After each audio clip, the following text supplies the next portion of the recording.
You ever wake up one morning, step outside to enjoy your own backyard, and find your neighbor already sunbathing on your pool chair, claiming your pool belongs to the community? Yeah, that happened to me. My name's Douglas Gray, 64 years old, recently retired, and all I wanted was peace, a quiet home, a little garden, and a pool where I could swim without anyone telling me what to do. But instead I ended up in an all-out suburban war with a woman named Maya Bailey, a self-proclaimed HOA president, in a neighborhood that doesn't even have an HOA. What started as a friendly welcome to the neighborhood turned into trespassing, shouting police sirens, and one of the most ridiculous 911 calls you'll ever hear. So grab a seat, because this story has everything drama, chaos, and a woman who believed she owned the water itself. Before we dive in, tell me where you're watching from, drop your location and local time in the comments, and don't forget to subscribe for more crazy HOA stories like this one. When Linda and I first moved into that little slice of paradise, it felt like every dream we'd ever had finally came true. I'd spent 40 years of my life working on construction sites, building homes for other people, watching families move in and start their lives. When I finally retired, I promised myself that one day I'd build our home, one that didn't need to impress anyone, just a place where we could live quietly, swim whenever we wanted, and hear nothing but birds and wind. The house sat at the corner of a quiet cul-de-sac surrounded by tall maple trees and wide lawns. The previous owner had installed an in-ground pool with pale blue tiles that shimmered under sunlight. It looked like a mirror on calm mornings, and Linda would always say it felt like we owned a piece of the sky. Our first few weeks were peaceful. We unpacked boxes, planted roses, and invited a few new neighbors over for a barbecue. Everyone was friendly. Tom Harris, a retired firefighter from across the street, Ellen Brooks, a cheerful woman who ran the local bakery, and a few others who made us feel right at home. For the first time in years, I felt like I could finally rest. And then one sunny Saturday afternoon, she appeared. Maya Bailey. She showed up unannounced, carrying a clipboard and a forced smile. She was in her mid-50s, with bright blonde hair that looked like it hadn't seen its natural color in 2 decades, and a voice that could slice through brick walls. "Welcome to the neighborhood," she said, her tone syrupy but sharp underneath. "I'm Maya. I'm the president of the HOA here." I blinked. I didn't know we had one. "Oh, technically it's unofficial," she said with a smirk, "but someone needs to keep things in order. We have community standards here, lawn height, fence, color, noise levels, that sort of thing. You understand." I laughed politely. "Well, I'm all for good neighbors, but we prefer to keep things simple. I'm not much of a committee guy." Her eyes narrowed slightly. "And I see you've got a pool. Beautiful addition to the community. We'll have to discuss access at some point." "Access," I repeated. "Of course. For neighborhood harmony. Shared amenities, promote goodwill." Linda, standing beside me, forced a smile. "Oh, we just finished moving in, maybe later." Maya's smile stiffened. "Of course," she said. "But the HOA loves inclusive spaces." When she left, Linda turned to me. "Inclusive? Did she just hint that she wants to use our pool?" I shrugged it off. "She's probably just being nosy." But that night, as we were sitting on the patio, sipping iced tea under the soft porch lights, I noticed something strange. A small piece of paper tucked under the welcome mat. It wasn't from a delivery. It was handwritten in a swirling cursive script. "For community harmony, please provide your pool gate code to ensure access for neighborhood use. Chairwoman Maya Bailey." I stared at it, half amused, half bewildered. Chairwoman. Is she running for mayor of the cul-de-sac? Linda laughed, but her laugh was uneasy. "Douglas, that woman's serious." The next morning I caught sight of Maya again. She was walking her tiny white dog, the kind that barks like a squeaky toy, but instead of heading down the sidewalk, she stopped near our fence and peered through the slats as if inspecting the pool. She had her phone out, snapping pictures. When she noticed me watching, she waved. "Just taking inventory for community records," she shouted. "Community records," I muttered under my breath. "There's no community office, lady."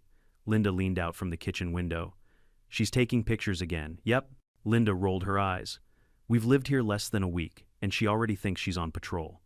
That evening, I installed a motion light and a cheap camera over the back gate just in case. I didn't expect to actually need it, but I had a feeling this woman didn't understand boundaries. A few days later, the first confrontation happened. It was a Tuesday morning around 7 a.m. I was still half asleep when someone started pounding on the front door like the police.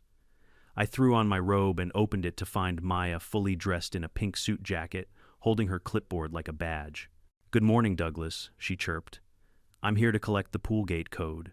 I blinked, thinking I'd misheard. "I'm sorry, what?" She repeated it slowly like she was talking to a child. The pool gate code. Why in the world would you need that? Well, she said, as if explaining basic logic, as your neighbor, I'm entitled to reasonable access to community amenities. It's not a community amenity, I said flatly. It's my backyard. Maya frowned, flipping through her clipboard. The HOA guidelines. There is no HOA, I interrupted, trying not to laugh.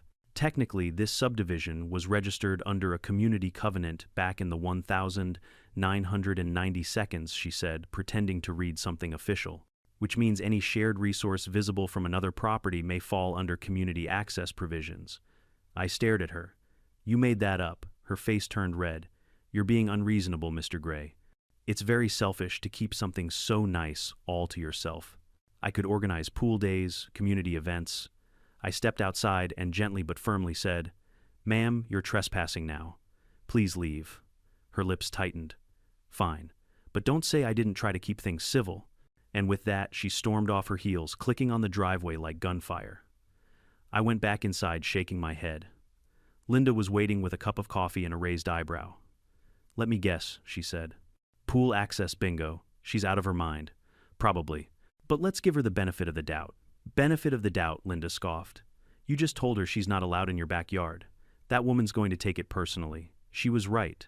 That afternoon, as I grilled burgers for lunch, I caught Maya watching me through her second-floor window, arms crossed, face twisted in disapproval. Every few minutes, she'd lift her phone and snap a photo. I turned, waved at her, and smiled like I was on vacation. That seemed to make her furious. By evening, she sent an email, yes, an actual email, with the subject line, Notice of Non-Compliance Pool Access Refusal. In it, she accused me of violating neighborhood harmony, hoarding amenities, and endangering social unity. Linda laughed so hard she nearly dropped her phone. Endangering social unity. What is this, the Cold War? I replied with one sentence. There is no HOA and you do not have access to my pool. Please do not contact me again about this. I thought that would be the end of it. But with Maya Bailey, it was just the opening act. Because in her mind, she wasn't just a neighbor, she was the law. And I was the man who dared to say no. And if there's one thing people like Maya can't stand, it's someone who refuses to play by their imaginary rules. 3 days passed after that bizarre non-compliance email, and things around the neighborhood started to feel monitored. Every time I walked out to water the roses or skim a few leaves off the pool, I'd spot Maya's curtains fluttering a faint shadow behind them, or the gleam of a phone camera catching the sunlight. I'd worked on construction sites my whole life, seen inspectors, project managers, and bureaucrats of every flavor. But never in my career had I met anyone who inspected other people's lawns for sport. Linda tried to brush it off.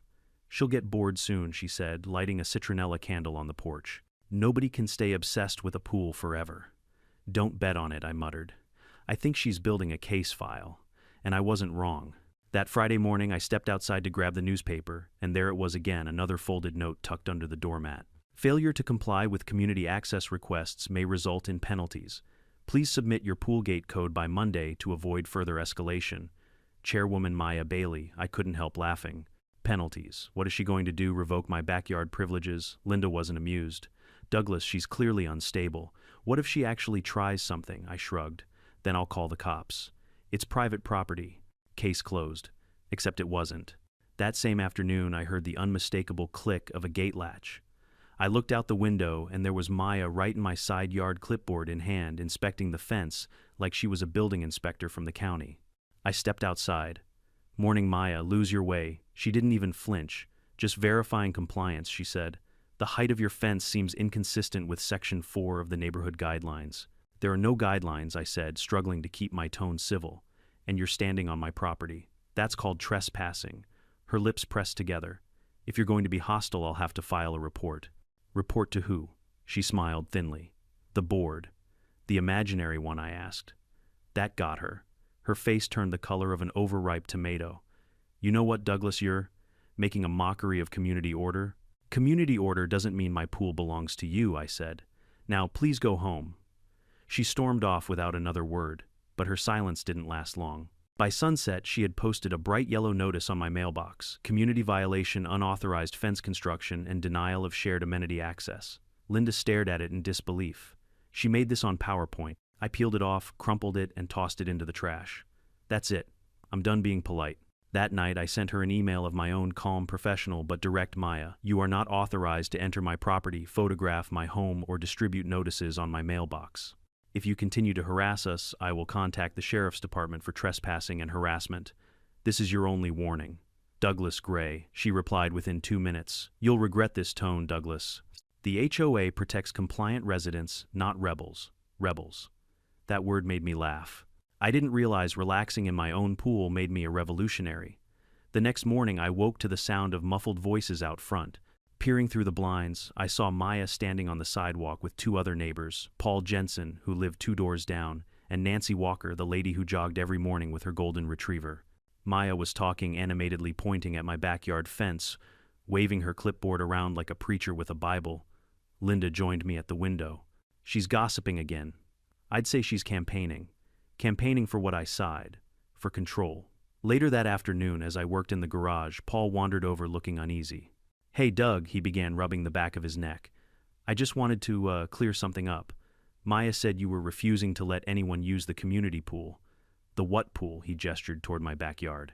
Paul, I said, keeping my voice calm, that's my private pool. There's no HOA here and nobody besides me, and my wife has permission to use it. He looked embarrassed. Yeah, that's what I figured. She's been going door to door saying you're some kind of neighborhood gatekeeper. I told her it didn't sound right. I chuckled. Appreciate that, Paul.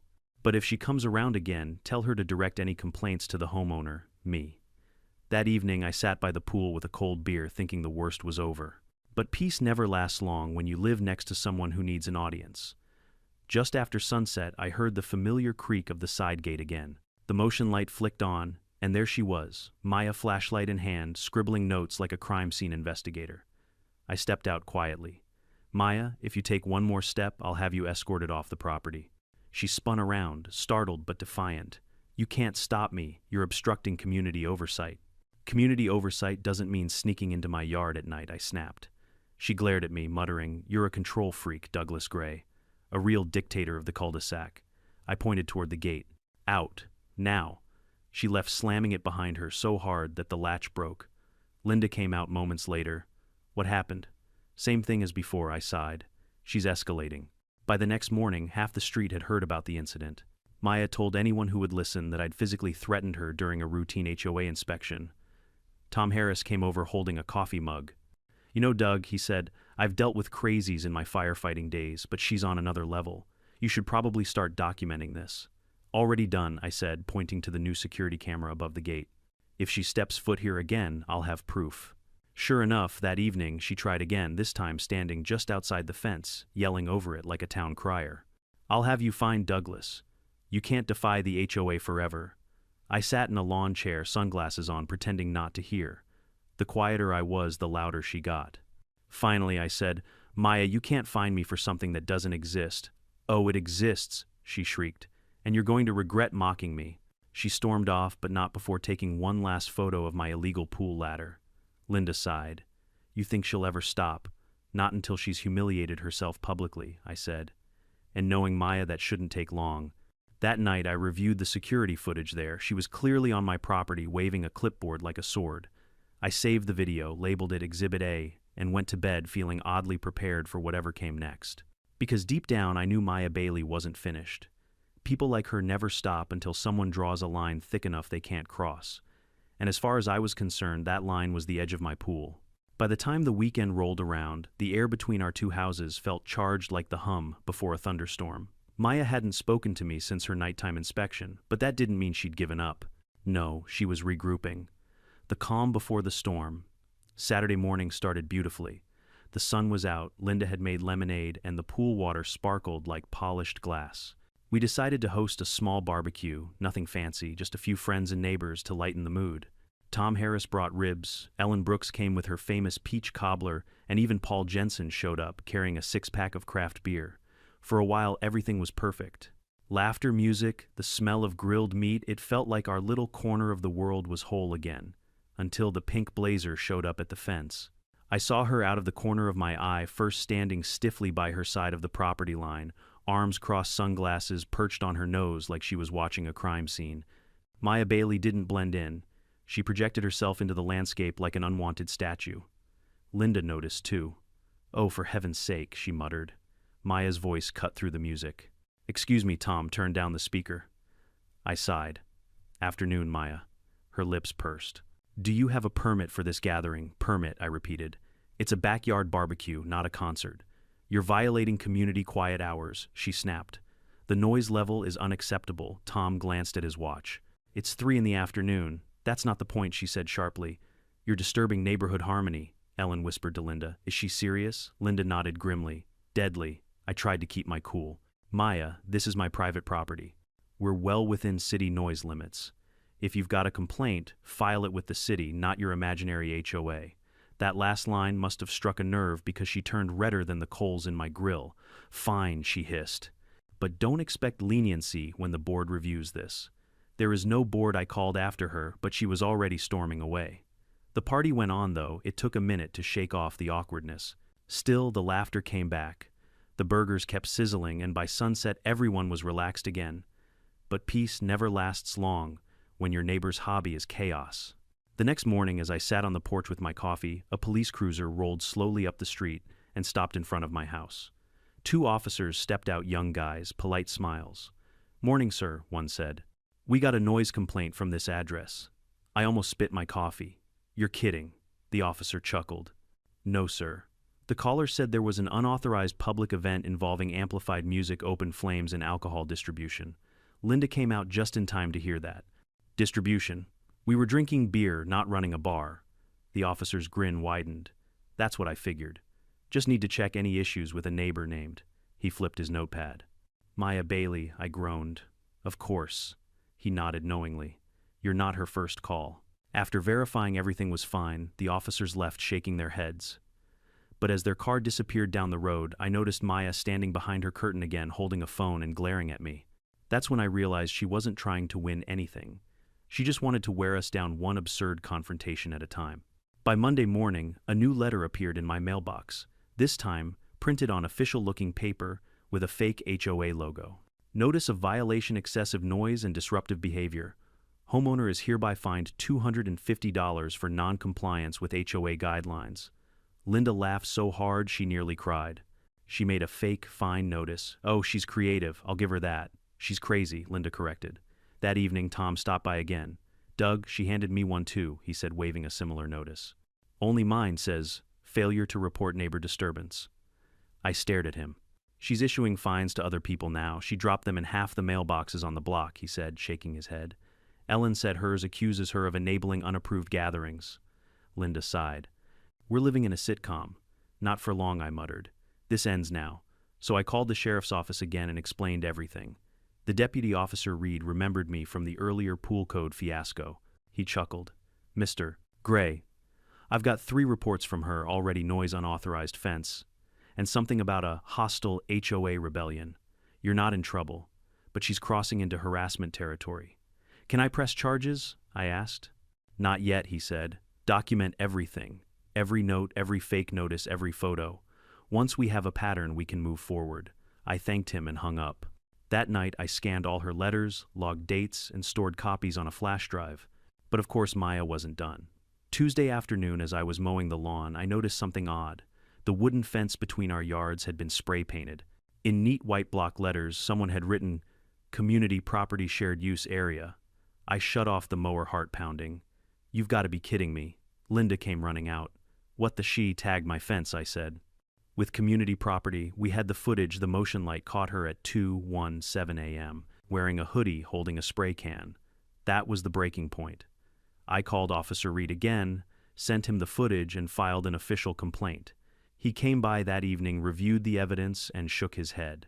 "This lady's not just overstepping, she's delusional. We'll pay her a visit." The next morning, Maya's car was gone for most of the day. I thought maybe she'd gotten the message. But around sunset, when I stepped out to check the mail, she appeared out of nowhere, blocking the sidewalk with that ever-present clipboard. "You called the police on me," she said flatly. "Because you vandalized my fence," I replied. Her eyes were cold, distant. "I was enforcing community guidelines." "There are no community guidelines," I snapped. "You keep saying that," she said quietly, "but one day everyone will see who's right." She turned and walked away, but before she reached her driveway, she muttered something under her breath. I couldn't make it out completely, but it sounded like, "If he won't share, I'll make him."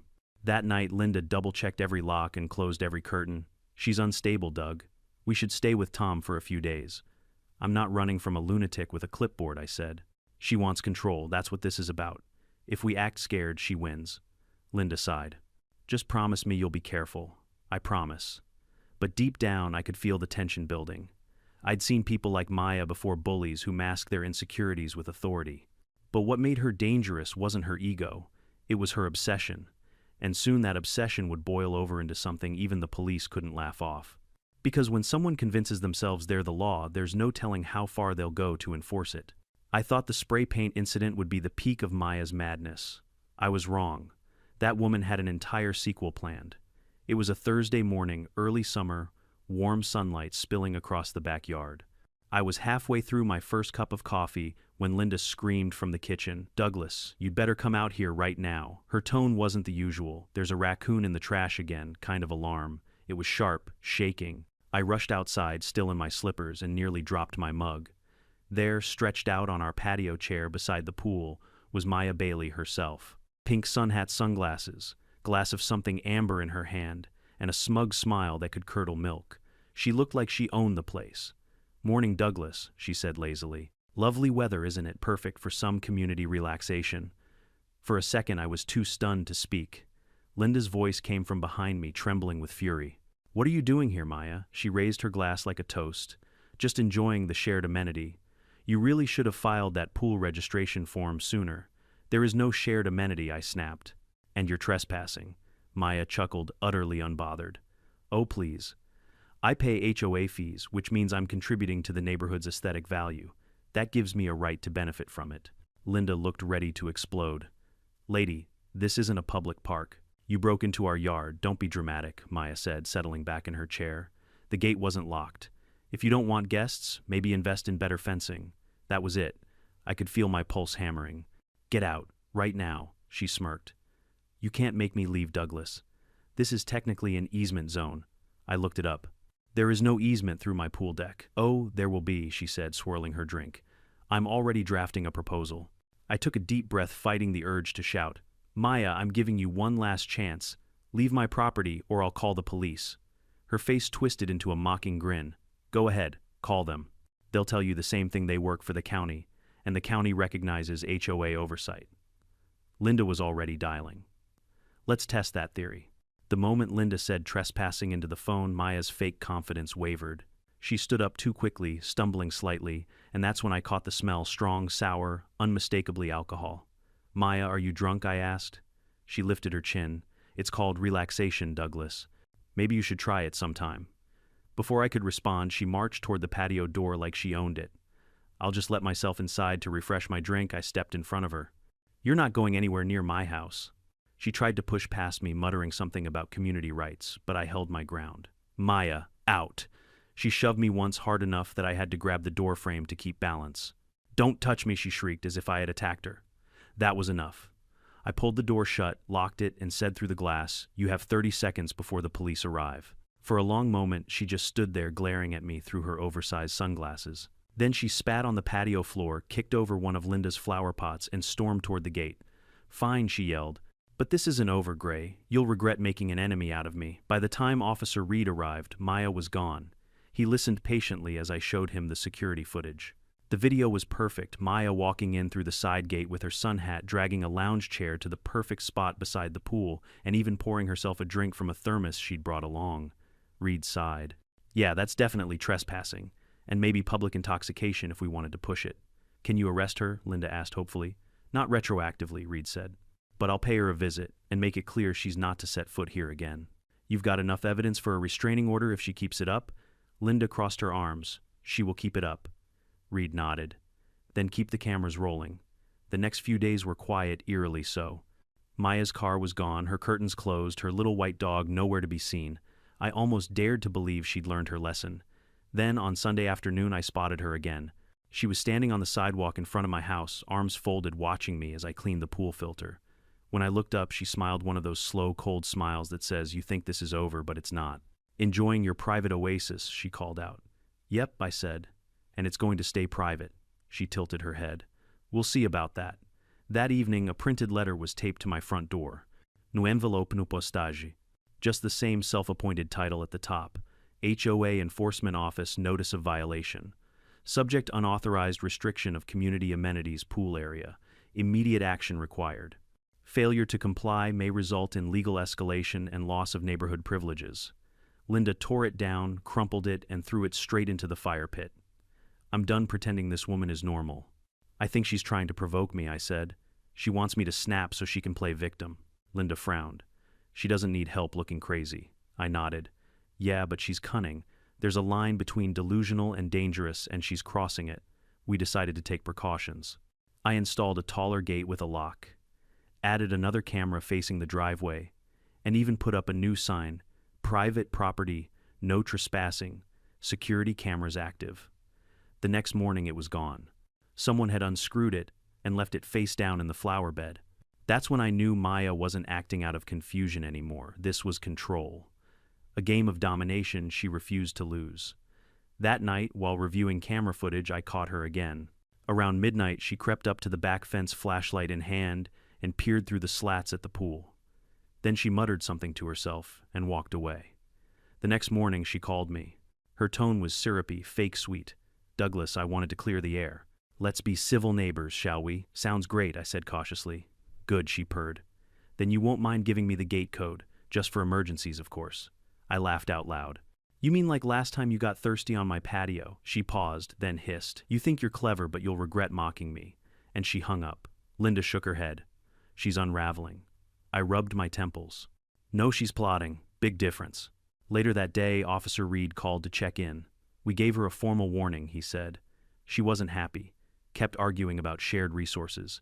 I'd keep your doors locked for a while. That night, I sat out on the patio watching the stars reflect in the water. Everything looked calm, still, peaceful, but it was the kind of calm that makes you uneasy, the silence before something breaks. I remember saying to Linda, half joking, "At least she can't top sunbathing in our yard." Linda smiled faintly. "Don't underestimate crazy, Doug. It always finds a new level." She was right, because the next time Maya showed up, she wasn't holding a drink. She was holding a clipboard, a camera crew, and a handful of papers that looked suspiciously like legal documents. And that's when our quiet little suburb turned into a full-blown spectacle. The day everything boiled over started like a postcard.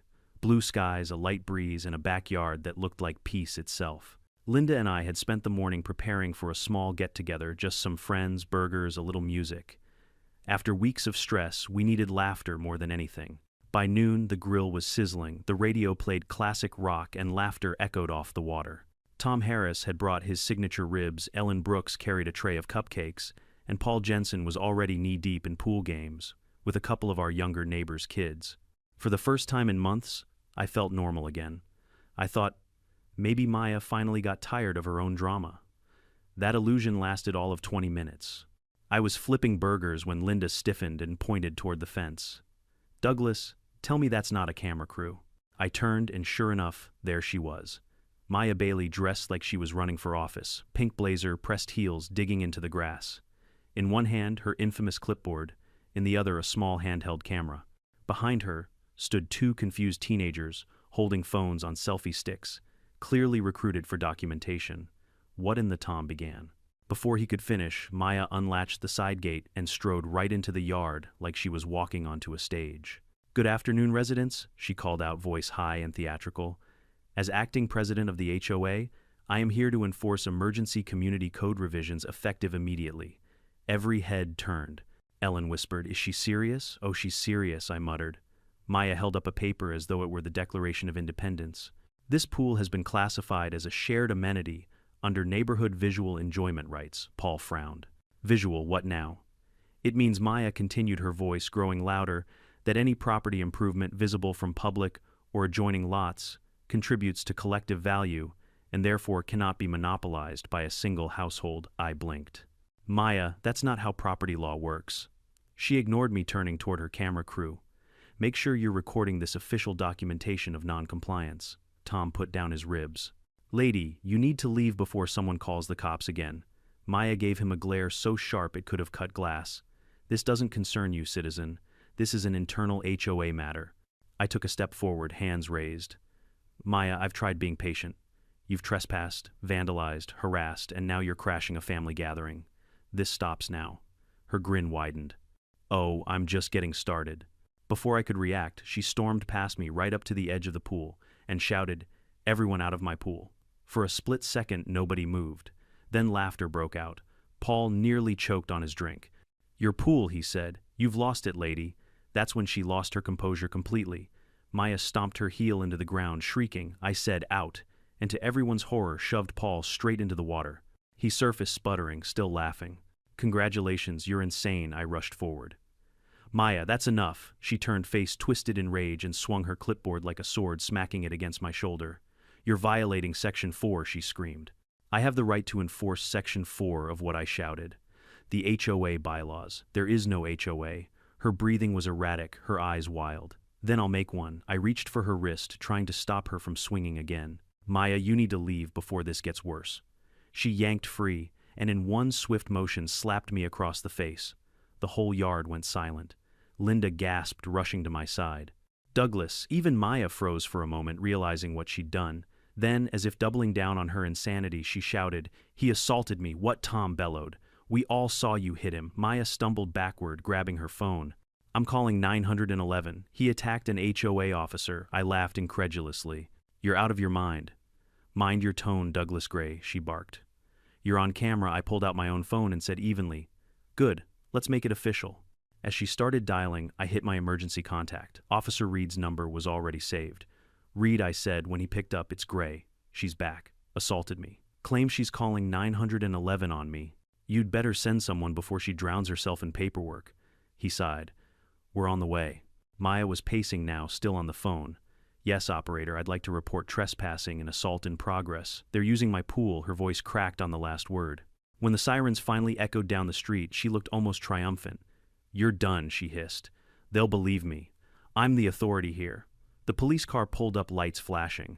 2 officers stepped out. One of them, thankfully, was Reed. He took one look at me, another at Maya, soaked, disheveled, holding a clipboard like a weapon, and his expression said it all. "Maya," he said calmly, "what seems to be the problem this time?" "They're trespassing," she shouted, pointing wildly at my guests. "They broke into my pool," Reed blinked. "Your pool?" "Yes, I'm the HOA president." Reed looked around, taking in the confused faces, the untouched burgers, the laughter barely contained behind covered mouths. "Maya," he said, voice slow, deliberate, "there is no HOA." Her mouth fell open. "What? There's no record of an active homeowners association in this subdivision," he said. "You've been told this before." "That's impossible," she whispered. "I run it," he sighed. "You ran your mouth. There's a difference." She started trembling, the papers in her hands fluttering. "You don't understand. They're ruining the community. The property values." Reed held up a hand. "Ma'am, I'm going to need you to step away from the pool." "No," she screamed, suddenly lunging toward the ladder like she was trying to pull it out again. That was the last straw. The other officer moved quickly, grabbing her by the arm. "Ma'am, that's enough." She kicked, splashing water everywhere. "You can't arrest me. I'm the HOA." "Not today, you're not," Reed said, as they guided her toward the car. As they loaded her into the cruiser, she kept shouting through the window, "This isn't over, Douglas. You'll pay fines, I'll file appeals, I'll—" The door shut with a satisfying thunk. Silence blanketed the backyard for a moment. Then, Paul, still dripping wet, raised his beer can and said, "To the craziest pool party of all time." Laughter erupted. Even Linda cracked a smile through her exhaustion. Reed came over, shaking his head. "She's got a history," he said quietly. "We ran her record 3 previous complaints for harassment in other neighborhoods. Looks like she's got a pattern." I sighed. "Guess we're lucky she didn't build a moat." "She'll probably spend the night in holding," Reed said.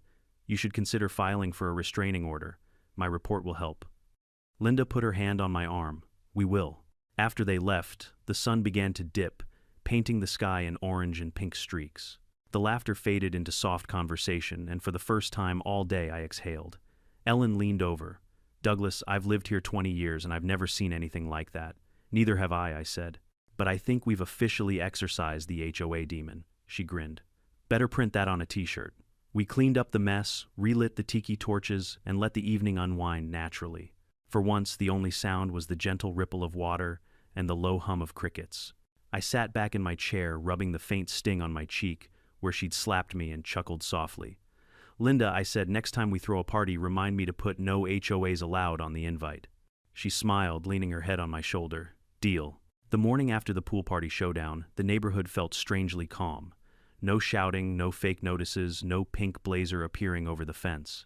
For the first time in months, the air didn't carry that quiet tension that follows chaos. Linda brewed coffee, humming to herself, the kind of hum that meant she was trying to believe the storm was over. I sat at the patio table, nursing my sore shoulder and reading through the police report Officer Reed had emailed. He'd been thorough: property trespass, physical assault, disturbance of the peace, and harassment, all filed under repeat offender. According to his note, Maya Bailey had been released early that morning after a psych evaluation. No further contact recommended, the report said. Recommended, not guaranteed. Linda came out with 2 mugs. Do you think she's gone for good? I blew across the steam, staring into the water. With Maya, she'll either move or come back with a clipboard. Linda sighed. I can't tell which one's worse. I was about to answer when my phone buzzed. Unknown number. Against my better judgment, I picked up.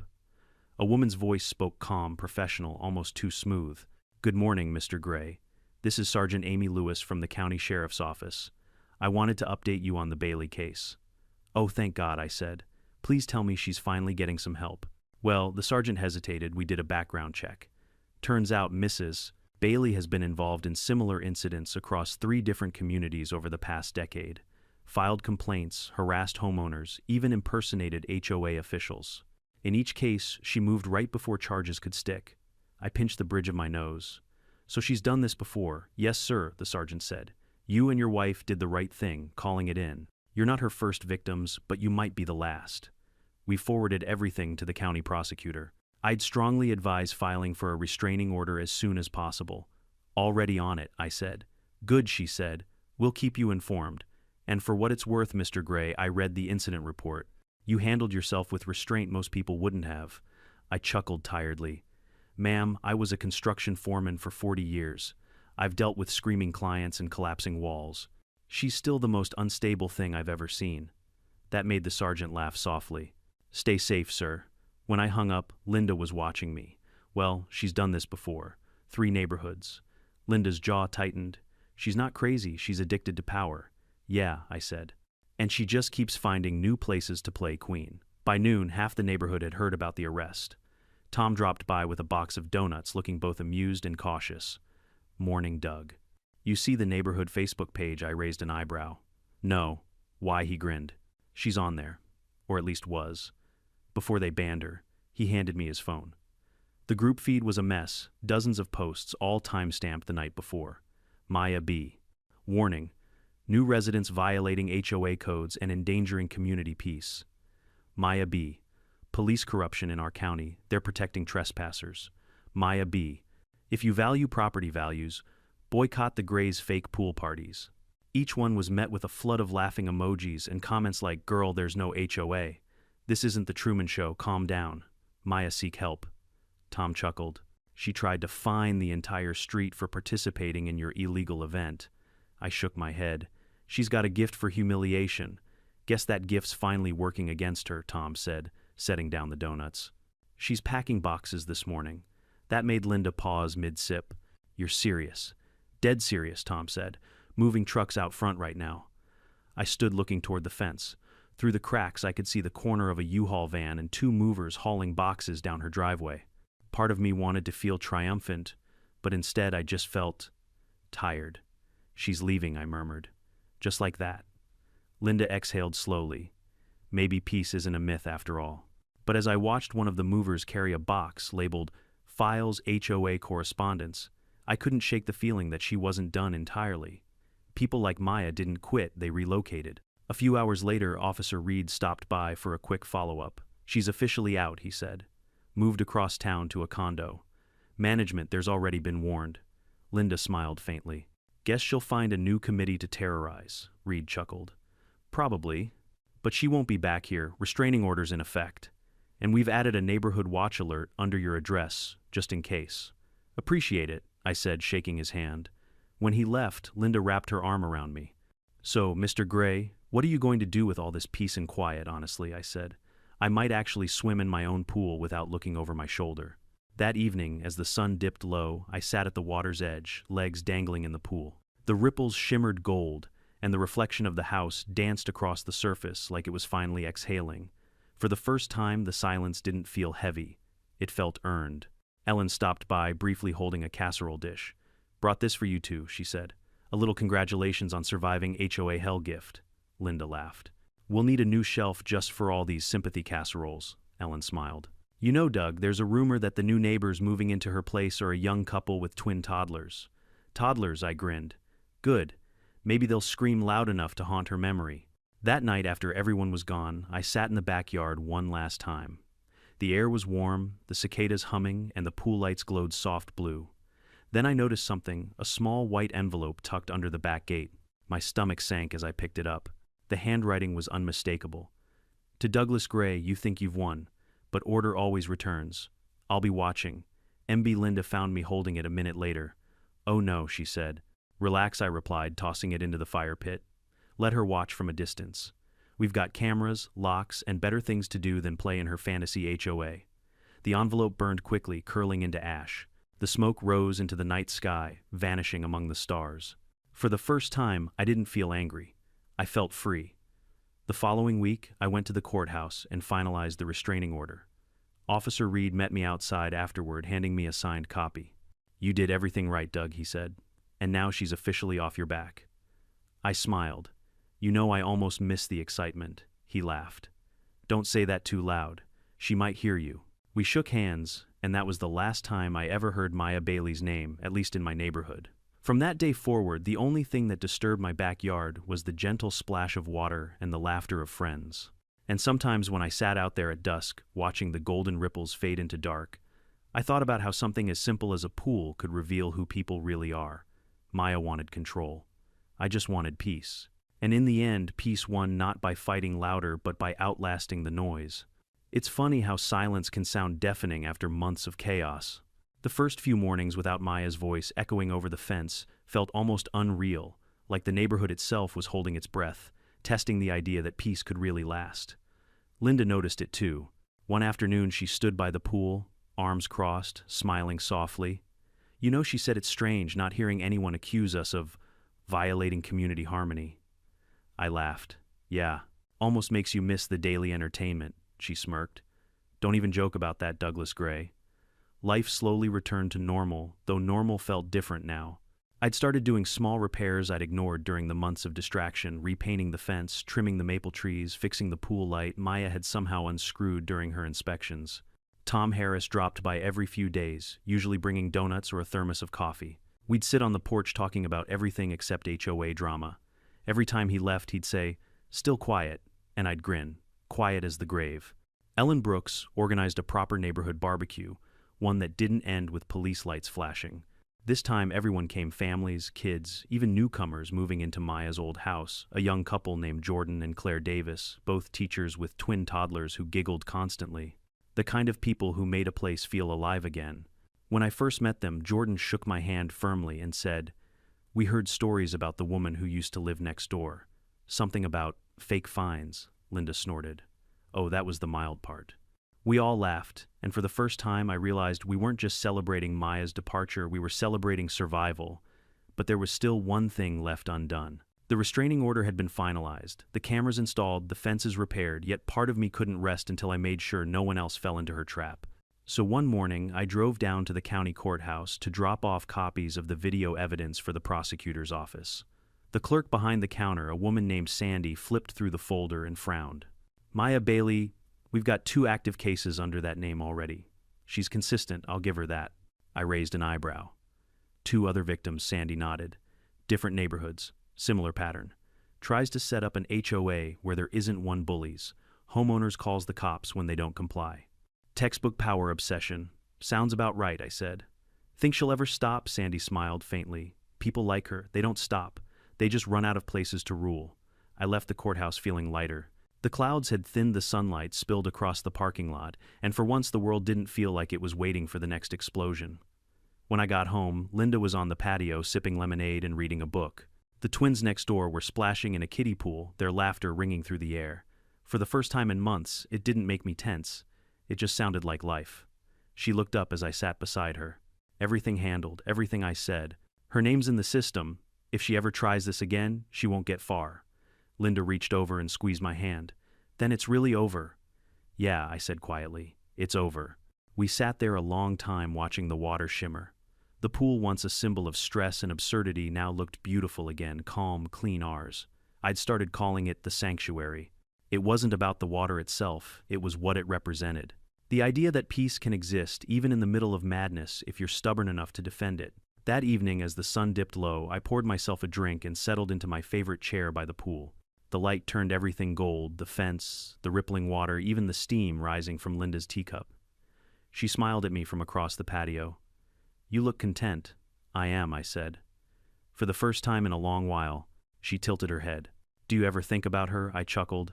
"Only when I see a clipboard." Linda laughed, that warm, real laugh I'd missed. "You know," she said, "most people would have snapped. You kept your cool." I came close a few times, I admitted. But here's the thing about people like Maya. They feed on chaos. You fight back with anger, they win. You fight back with proof, patience, and peace. They fall apart. Linda nodded thoughtfully. "So what's the moral of our story then?" I looked at the water, at the fading reflection of the house, and said that sometimes the loudest person in the neighborhood is just the most afraid of silence. And sometimes the only way to beat them is to stop playing their game. She smiled. "You should write that down." "I just did," I said, raising my glass. "Right here." The sound of distant laughter drifted across the fence, the new neighbors playing with their kids. The smell of barbecue wafted through the air. It was a normal evening again, and I realized how much I'd missed normal. As twilight deepened, I turned on the pool lights. The water glowed blue, the soft hum of the filter like a heartbeat. I felt grateful not just for the peace, but for the lesson it brought.